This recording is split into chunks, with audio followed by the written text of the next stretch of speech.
Und ja, richtig mal für Update plus erstes Wochenende.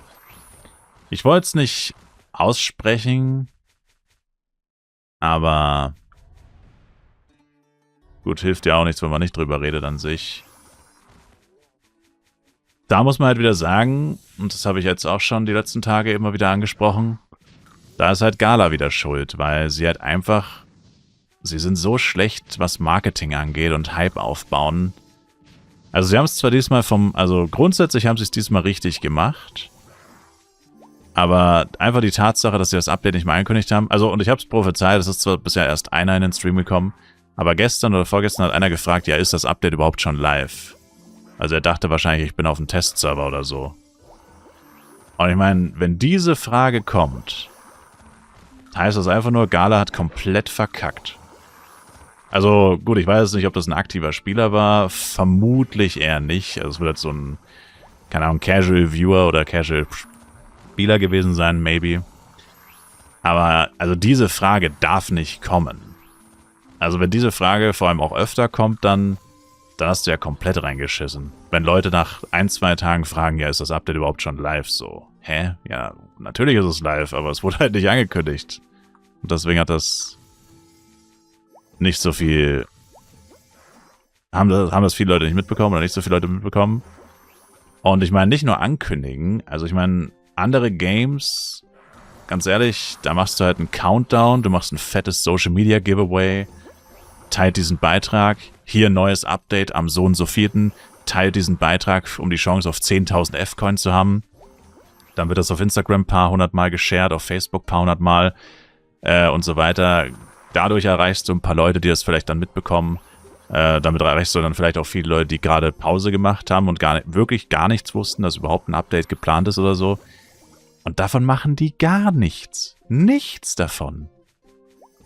Das denke ich mir so, warum, Alter? Warum promotet man das nicht bis zum geht nicht mehr? Das ist das größte Update seit 2 Jahren. Literally wahrscheinlich das größte Update oder eins der größten Updates. Und die machen nichts dafür. Die erwarten einfach, dass die Leute dann halt einfach da sind. Also ist schon echt crazy. Also das können sie einfach nicht. Das konnten sie noch nie und das werden sie wahrscheinlich auch niemals können. Weil sie machen es nach über 20 Jahren immer noch falsch. Und du musst halt einfach nur 1:1 kopieren, was irgendeine andere Firma macht. Und ich sag mal, egal wie schlecht irgendeine andere Firma ist, alle machen es besser als Gala. Was Marketing, Promotion und halt Hype generieren angeht. Also ein 10.000 F-Coins Social Media Giveaway ist ja wohl das Mindeste. Das kostet die gar nichts. F-Coins sind effektiv wertlos. Also, wenn sie jetzt einem Spieler 10.000 F-Coins schenken, das juckt Gala doch überhaupt nicht. Dadurch verlieren sie weder Geld noch sonst irgendwas. Aber dafür kriegen sie die Reichweite, indem die Leute kommentieren, teilen, liken, whatever. Also ganz normales Business halt einfach. Also...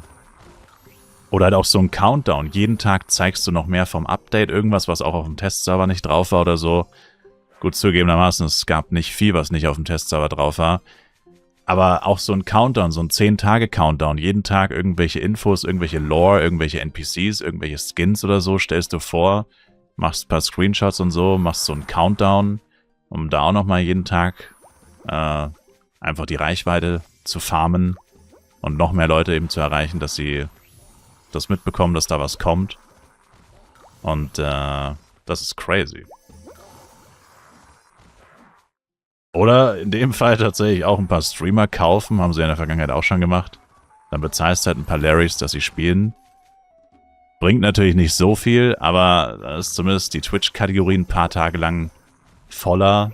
Und da schauen mehr Leute zu. Das ist wirklich gar nichts. Also ich glaube, so wenig haben sie fast noch nie gemacht für ein riesiges Update. Also, sie haben nicht mal angekündigt, wann es stattfindet, wann es kommt. Also, gefühlt sind sie sogar schlechter geworden, obwohl sie sowieso schon nie wirklich was dafür gemacht haben. Also für so Hype und Marketing und so. Kannst du dir nicht erzählen. Und in dem Fall kann man jetzt auch nicht sagen, ja gut, koreanische oder japanische Firma, die haben halt die Werbung, die machen das halt alles in Korea und Japan, deswegen kriegen wir das nicht so mit. Ja, das ist kompletter Schwachsinn, weil das Game in Korea und Japan überhaupt niemand spielt. Also wir wissen zu 100.000%, dass sie das Ganze ja nicht machen. Also haben sie nicht gemacht. Niemand hat da irgendwas gemacht. Also die Flive Universe, die Playpark Flive-Seite, keine Ahnung, vielleicht haben die was gemacht. Aber müsst ihr auf Facebook schauen. Zugegebenermaßen, das bekomme ich jetzt auch nicht mehr so mit, weil ich selber Facebook eigentlich nicht mehr wirklich benutze. Aber wenn überhaupt, hat das dann halt für die philippinischen Server was gebracht. Da spiele ich jetzt nicht drauf, da spielen wir alle nicht drauf, das können wir nicht sagen. Also da wird es vielleicht ein bisschen besser aussehen. Aber, ja. Ist schon insane.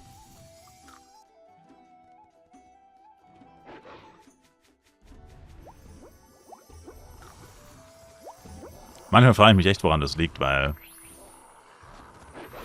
das eigentlich so simpel ist.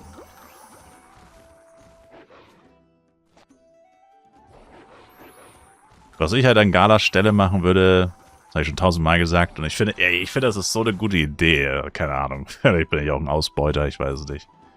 Vielleicht sollte ich keine Personalverantwortung haben.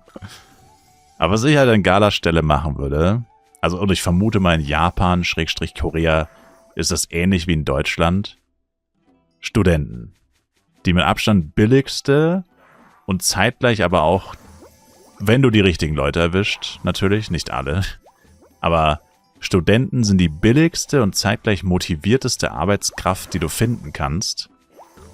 Und ich würde halt an Galas Stelle immer so ein, mir so einen Werkstudenten holen, dem ich halt nur ein Drittel von einem richtigen Gehalt zahlen muss, also der mich halt arbeitskraftmäßig quasi nichts kostet, im Vergleich zu einer echten Vollzeitkraft. Also so ein Werkstudenten, der vielleicht 20 Stunden arbeitet, bei einem Gehalt von, keine Ahnung, 800 bis 1000 Euro oder so, also ein klassisches Werkstudentengehalt. 20 Stunden Arbeit und die restliche Zeit verbringt er in der Uni oder lernt oder was auch immer. Und dann holst du dir halt jemanden, der irgendwie im Bereich Marketing, Social Media oder so ein Studium macht. Gibt es ja mittlerweile 50 Millionen Studiengänge in dem Thema, in dem Themengebiet. Oder auch kann auch ein Kaufmann oder so sein. Ich meine, dafür musst du nicht mal zwingend Social Media studieren, glaube ich, um ein paar Facebook-Beiträge und so zu schreiben, brauchst du jetzt nicht mal zwingend so ein Studium, glaube ich. Aber, ja, ist ja egal, da wirst du schon jemanden finden. Also ich meine, wenn du genügend Studiengänge irgendwie probierst anzusprechen, 800.000? 800 bis 1000, habe ich gesagt, so. 800 bis 1000 Euro im Monat bei 20 Stunden, Werkstudent. Ist wahrscheinlich sogar fast ein bisschen zu viel, TBH. Also ich habe weniger bekommen. Ich habe 40 Stunden gearbeitet und nicht sehr viel mehr bekommen, sagen wir es mal so. Aber ist ja egal. Auf jeden Fall Studenten, extrem günstige Arbeitskraft. Zeitgleich tust du auch was Gutes, weil viele Studenten suchen ja aktiv einen Job. Also du unterstützt ja auch die kommende Generation und so.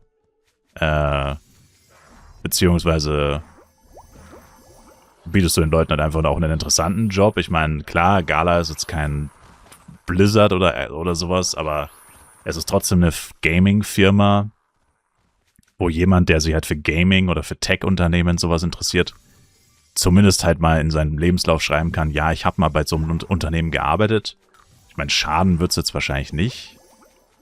Und ich meine, nicht jeder Student kann bei Microsoft und Apple anfangen und so. Also ich meine, vor allem nicht, wenn er in Korea oder Japan wohnt, dann wahrscheinlich erst recht nicht. Aber, also ich weiß nicht, ich finde, das ist, ich weiß nicht. Also vielleicht stelle ich mir das auch wieder zu einfach vor. Aber ich denke mir so, es gäbe so viele leichte Möglichkeiten und das wäre halt mein absoluter Top-Vorschlag, wie du jemanden finden kannst, der erstens Bock darauf hat, zweitens, der jung ist, auf Social Media aktiv ist, dann zeitgleich das auch noch studiert, also der jetzt nicht einfach nur Social Media mag oder kennt, sondern der wirklich auch die analytischen Fähigkeiten lernt, die man braucht, um Trends zu analysieren und was weiß ich was. Und so jemanden packst du dann hin und der macht dann nichts anderes als das Marketing auf Social Media. Der verwaltet dann dein Instagram, Facebook, Twitter-Account, der managt vielleicht sogar ein bisschen den Discord mit, zumindest die Ankündigungen im Discord und so. Und das kostet dich effektiv gar nichts. Und wenn es halbwegs gut läuft, wird er deine Reichweite wahrscheinlich verdoppeln oder verdreifachen. Und das alleine ist wahrscheinlich das 5-fache oder 10-fache von seinem Gehalt wert. Also, verstehe ich nicht. Und ich meine, offensichtlich machen sie es ja nicht. Also, offensichtlich existiert so eine Person ja nicht, weil sonst würde es nicht so bescheiden laufen in diesem Gebiet, sozusagen. Und ja, keine Ahnung. Also, das ist doch ein Selbstläufer eigentlich. Und klar, natürlich, du kannst auch ins Klo greifen, findest irgendjemanden, der ist dann erstmal 3 Wochen krank, bewirbt sich quasi und macht einen auf super motiviert. Und letztendlich ist es dann nur so einer, der einfach nur einen Job gebraucht hat für ein bisschen Kohle und dann arbeitet er quasi extrem faul oder gar nicht, weil er gar nicht kommt oder krank ist oder whatever. Klar kann man da auch ins Klo greifen, aber gut, wie wahrscheinlich ist es, dass das mehrfach passiert? Also im schlimmsten Fall hast du halt einen so einen, dann schmeißt ihn halt wieder raus nach einer Zeit und probierst es halt nochmal.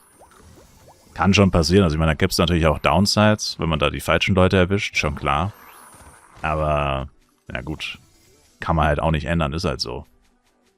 Aber dann musst du halt einfach, entweder, ja, du stellst 2, 3 so Leute ein, dann ist es schon ziemlich unwahrscheinlich, dass alle 3 faule Äpfel sind.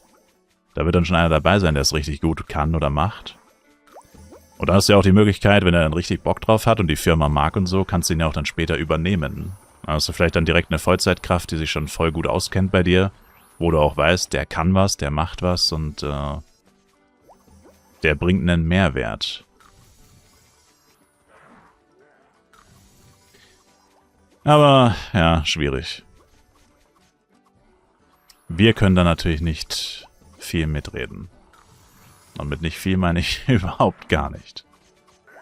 Absolut überhaupt gar nicht.